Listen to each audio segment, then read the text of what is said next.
Olá, bem-vindos ao programa Ideias em Movimento, o seu programa semanal que traz o que há de mais interessante nas áreas da saúde, educação, bem-estar e qualidade de vida.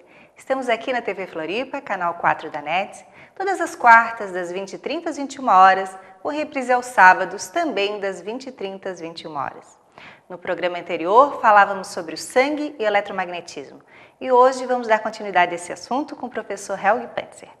Professor Helgi, a gente encerrou o programa anterior falando sobre os aparelhos eletromagnéticos que podem estar influenciando na qualidade de vida das pessoas. Vamos retomar isso um pouquinho? A gente falava sobre os aparelhos no quarto. Vamos dar um pouco de continuidade a isso, né? Quando a gente faz uma verificação numa casa, por exemplo, a primeira coisa que se olha é o que existe no entorno. Muitas vezes existe ao redor da casa uma rede de média ou alta tensão, né, que já deixa todo o ambiente bastante eletrificado, dependendo da distância que se encontram essas redes. Por exemplo, uma rede de alta tensão, por exemplo, de 200 e tantos kV, como atravessa alguns locais na ilha e também no interior do estado, essas redes, de acordo com uma decisão da União Europeia, devem ficar afastadas a 400 metros de distância de qualquer residência ou local de trabalho. Aqui nós encontramos em alguns lugares essas redes passando por cima das casas, né? Ou passando muito próximo. E isso, evidentemente, causa um grande prejuízo às pessoas que moram nesses locais. Professor, alguma curiosidade? A gente falou um pouquinho sobre celular, computador próximo à cabeceira da cama. Se o celular estiver desligado, como ele tem bateria, isso pode trazer algum malefício para a pessoa? Não. O celular desligado normalmente não é assim tão problemático. Se bem que os melhores estudos que foram feitos a respeito disso foram feitos pelo Instituto Karolinska, na Suécia. Eles estão no estágio mais adiantado dos estudos que existem sobre esse assunto. E eles constataram já há alguns anos atrás que se usa, por exemplo, durante muito tempo, em todos os dias, um celular bem perto da cabeça, do ouvido, isso num prazo mais ou menos de 10 anos, produz alterações na parte interior da cabeça, né?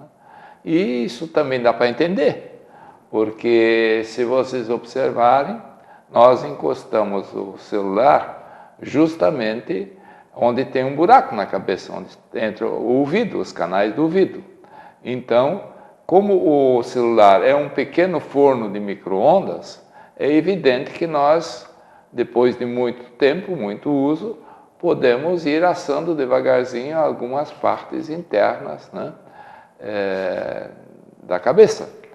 Então, isso existe um estudo oficial do Instituto Karolinska que comprova que o uso continuado por 10 anos de um celular, por bastante tempo, todos os dias, produz esse resultado. É claro que não é só no quarto, nem só quando a pessoa está dormindo, é quando a pessoa também está utilizando um aparelho ou quando ela está próxima a um gerador ou um outro aparelho que possa estar influenciando o dia a dia. Eu gostaria de acrescentar mais alguns detalhes, né?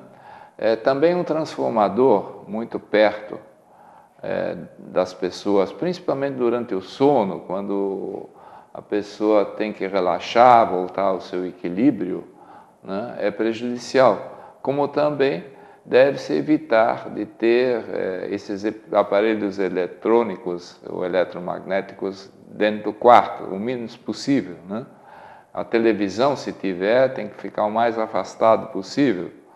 E também quem trabalha muito com o computador, é importante que ele depois descarregue esse eletromagnetismo parasita no corpo, né?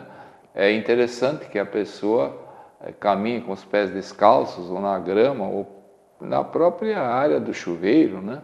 Na areia da praia também as pessoas na areia comentam, da né? praia, né? Porque muitas vezes as pessoas, quando saem do trabalho, andam com a cabeça carregada, se sentem meio mal, e basta tirar os sapatos e andar durante 15 minutos na praia, é como se tivesse tirado com a mão, né? Então há um novo reequilíbrio, né, de todas as cargas eletromagnéticas que a pessoa sofreu. Sim. Existe a possibilidade também de tomar um banho com sal e outros componentes? Sim, né? sim. Inclusive, as diversas religiões falam que se deveria tomar um banho de sal grosso com o objetivo justamente de fazer um que se chamava um descarrego. E não se sabia exatamente como é que isso funcionava. Então, também pesquisas científicas que foram feitas nessa área comprovaram que o nosso corpo vibra entre 6 e 7 mil angstroms, e quando nós estamos sujeitos a essas alterações todas que podem vir dessas cargas eletromagnéticas associadas à alimentação, associadas a outros fatores das mais diversas naturezas, então se você toma um banho com sal grosso, como o sal grosso vibra a 10 mil angstroms, ele tende a reequilibrar o organismo. Existem pessoas que acrescentam ainda sal amargo e acrescentam ainda bicarbonato de sódio, né? Então seriam 3 colheres de sal grosso, uma de bicarbonato de sódio e uma de sal amargo. Seriam 3 colheres de sopa, né? E se colocaria em água quente e se misturaria bastante, né? E jogaria por cima da cabeça, diferente do sal grosso, jogaria por cima da cabeça e deixaria escorrer pelo corpo. Isso alivia, né, o excesso de eletromagnetismo e outras coisas que o organismo vem a absorver. Acontece que muitas pessoas vão contestar, mas não pode botar na cabeça. Pode sim, porque aí, o que se fala que não se deve colocar o sal grosso na cabeça é porque ele é um cauterizante. E se ficarem retidos alguns grãos de sal grosso na cabeça, isso começa a dar feridas, né? Gerar pequenos ferimentos. E então só se recomenda colocar isso da cabeça para baixo. A partir dos ombros, dos então, ombros, né? Principalmente, né?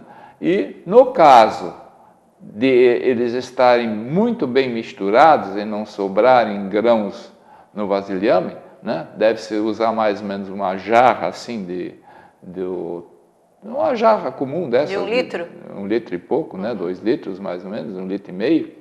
Então, com uma jarra dessa se consegue excelentes resultados para tirar esses desequilíbrios, dos quais uma boa parte corresponde ao smog eletromagnético do corpo. E uma questão, quais são as principais doenças ou reações ou sensações que a pessoa pode ter que a gente pode associar ao eletromagnetismo?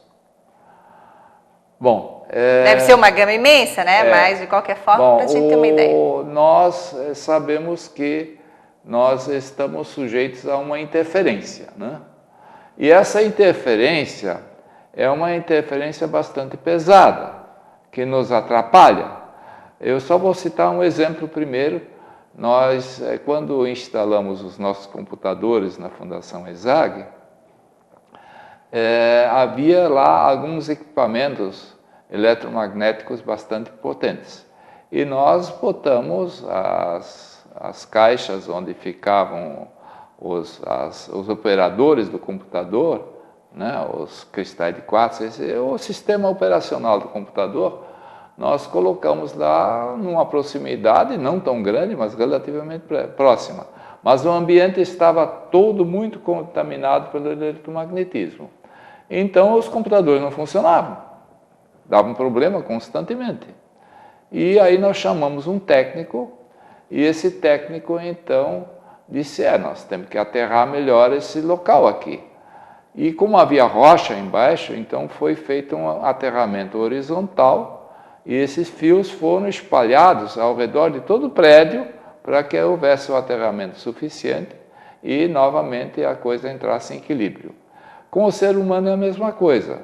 Se nós estivermos, quanto mais bem aterrados nós estivermos, melhor nós reagiremos a esses fenômenos. Então, por isso eu disse que é bem importante que a gente caminhe, né, com os pés descalços no chão ou outra coisa do gênero, que isso ajuda a equilibrar. Agora, com relação a equipamentos que nos atingem com sua carga excessiva de eletromagnetismo, eu poderia citar alguns exemplos assim que são bastante interessantes. Como, por exemplo, uma vez eu fui chamado para uma escola, e nessa escola, que ficava aqui próximo de Florianópolis, quem pediu para eu desse uma verificada lá foi uma das secretárias da escola. Eu cheguei lá e quando cheguei na sala onde ela trabalhava, já me senti meio mal. E aí, em seguida, ficava a sala do diretor. E o diretor nunca ficava naquela sala. Ele entrava, saía e ia embora.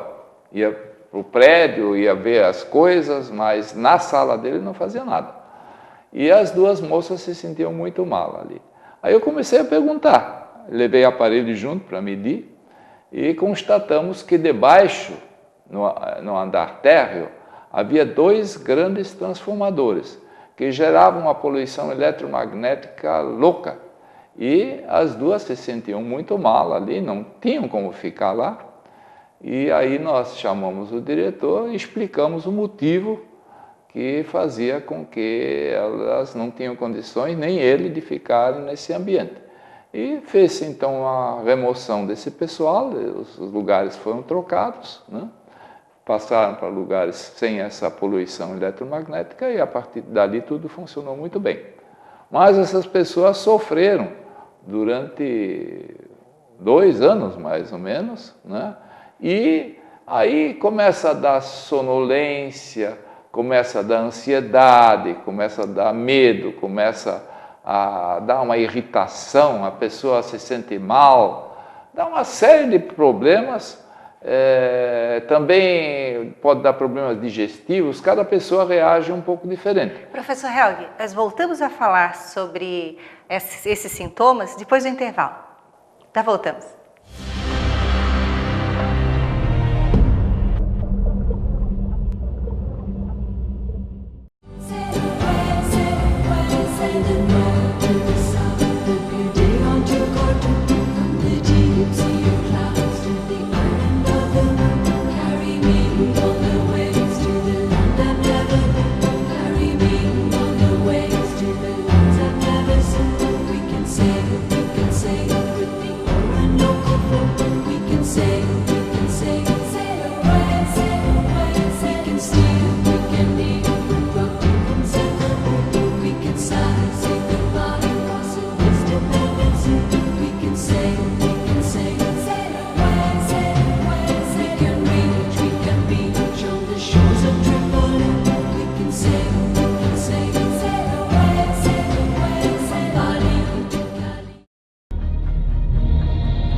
TV Floripa. Você vê, você ouve, você sente a diferença.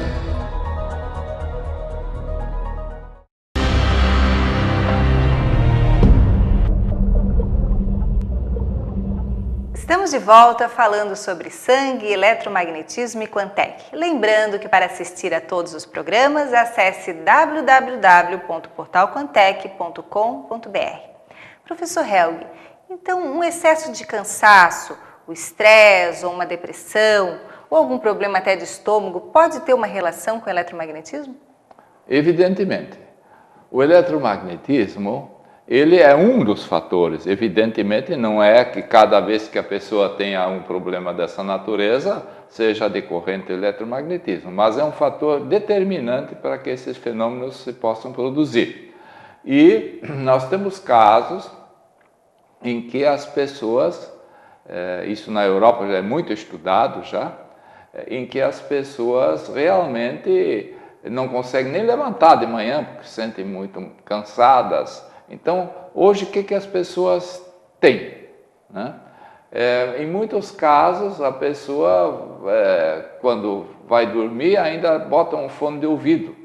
Quando anda na rua, anda com uma série de aparelhos. Chega em casa, senta na frente do computador. Do lado tem um transformador, do outro lado tem outros aparelhos. Então, isso gera uma série de distúrbios que deixam o organismo muito fragilizado.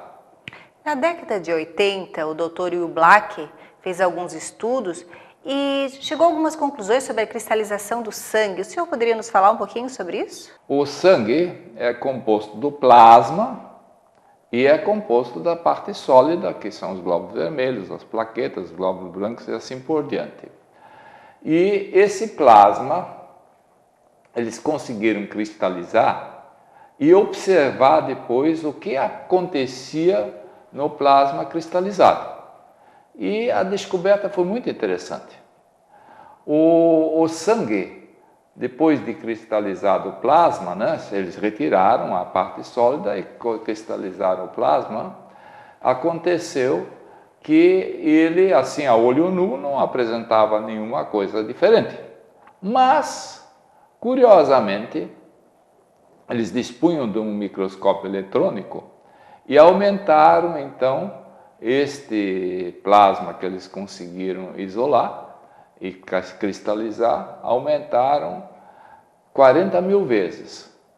E começaram a aparecer umas cruzes muito curiosas. E eles ficaram em dúvida no começo, mas começaram a pesquisar. Isso foi pesquisado durante muitos anos, na década de 80, e descobriram que havia 2 tipos de cruzes nesse local, nesse exame, e uma que se poderia chamar uma cruz cristã, e a outra uma cruz suíça, aquela que tem na bandeira suíça, em que todas as pernas da cruz têm o mesmo tamanho, e as duas significando coisas bastante claras e diferentes. Então o exame foi feito assim. Eles aumentavam 40 mil vezes e pelas características da cristalização dava para ver que partes do organismo estavam afetados. Por exemplo, problemas de intoxicação renal, problemas no fígado, problemas pulmonares, problemas em algumas glândulas, problemas das mais diversas ordens começaram a ser detectados, porque se fez milhares de exames desse tipo e conseguiu se estabelecer então um padrão. E através desse padrão se conseguiu descobrir que esse método do microscópio eletrônico permitia chegar em alguns resultados mais precisos do que os exames laboratoriais daquela época, da década de 80. E então eles começaram, inclusive, a fazer exames desse tipo, com excelentes resultados. Eles faziam os comparativos entre o exame de laboratório e esse sistema que se chamava Cluster Medicine. Só que esse era um exame muito mais caro e muito mais trabalhoso, então acabou não se impondo ao mercado. E o curioso ainda é o seguinte: depois disso, eles pegaram e botaram esse mesmo plasma cristalizado num microscópio eletrônico maior, que aumentava 100 mil vezes o plasma, esse plasma cristalizado. E aí ficou bem claro os 2 tipos de cruzes, a cruz cristã e a cruz suíça, ambas determinando se o caso era de eletricidade, magnetismo, se tinha a ver com outros tipos de radiação, se tinha a ver com ondas, micro-ondas das emissoras ou outros tipos de micro-ondas. E então, como vocês podem ver ali no quadro, nós vamos mostrar primeiro a cruz suíça e em seguida nós vamos mostrar a cruz cristã, as duas representando determinados tipos de poluição eletromagnética. E isso foi extremamente marcante porque aparecia também um outro fenômeno. Nós sabemos que pelas características energéticas, algumas coisas podem ser detectadas antes de aparecerem. Então, o Dr. Uiblacker, num caso, constatou pelos exames dele que esta senhora teria provavelmente um câncer no pulmão. E ela foi correndo para a cidade de Düsseldorf, onde se fez então os exames e não se verificou absolutamente nada. E ele inclusive foi chamado e processado por praticar charlatanismo. E então o processo correu, na Alemanha as coisas correm mais depressa do que no Brasil, e depois de mais ou menos um ano ele chegou a ser chamado a Düsseldorf para explicar por que razões ele tinha diagnosticado um câncer pulmonar se a mulher não tinha nada. Aí ele pediu que repetissem o exame. E quando repetiram o exame, já estava instalado o câncer.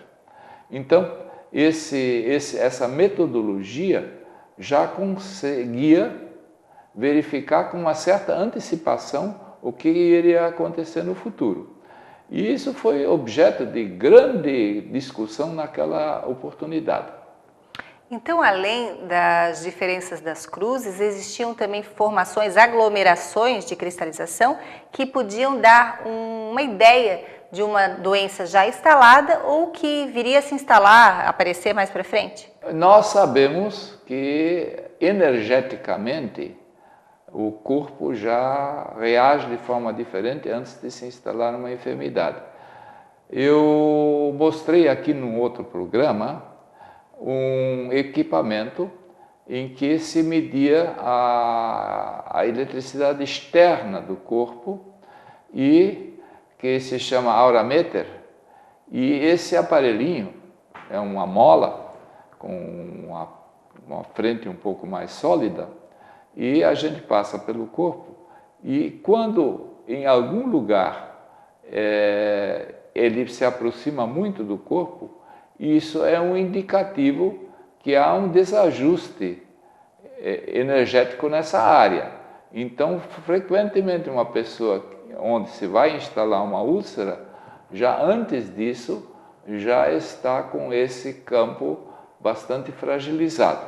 Isso é utilizado por profissionais das mais diversas áreas e, inclusive, o curso que eu fiz sobre esse assunto foi com uma médica que aplicava isso no seu consultório e deu diversas conferências pelo Brasil afora. Ligado a essa medição possível do aurameter, a gente poderia falar um pouquinho sobre os vasos sanguíneos? Tem alguma relação das polaridades dos vasos sanguíneos com a identificação de uma possível doença? Sim, isso existe. Se nós formos para a China, nós veremos que entre o aeroporto de Xangai e o centro da cidade anda um trem sobre ímãs. Ele alcança mais de 400 km de velocidade. Então, por quê? A carga tanto do tal trilho como a carga do ímã que está debaixo do trem tem a mesma carga, mesma polaridade. Sim, então, os dois negativos ou os dois positivos, no caso. Exato. Então, quando a polaridade é a mesma, eles se repelem. E é o que acontece com esse trem, então com um pequeno impulso ele alcança velocidades vertiginosas.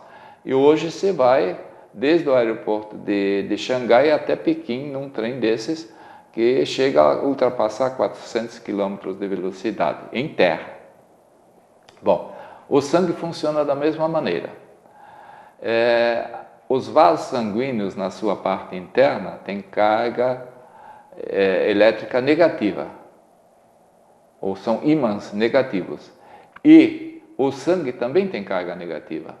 Então, isso impede que ele grude nos vasos e circula livremente por todo o organismo. Quando a pessoa está sujeita a uma forte fonte eletromagnética, pode ocorrer que em algumas partes do corpo essa polaridade acabe se invertendo, o que dificulta imensamente a passagem do sangue pelos vasos. E o que acontece então? Pode haver depósitos, pode haver uma série de perturbações que têm relação justamente com o eletromagnetismo, né? Porque há uma inversão da polaridade correta. Isso não é lá tão frequente, mas acontece com pessoas que estão sujeitas a fontes muito significativas. Professor, para que a gente possa fechar, então poderia falar sobre a relação do que nós falamos hoje com o Quantec?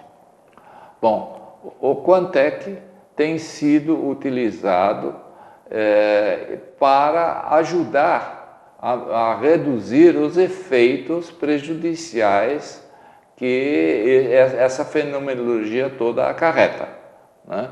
Não é que isso, como eu já disse, o Quantec é um equipamento de terapia complementar, né? Isso não significa que ele seja a salvação da lavoura. Sim, ele ajuda a reequilibrar. Seguramente ajuda a reequilibrar o organismo. Isso associado a outros tipos de tratamento especializado, seguramente dão um bom resultado.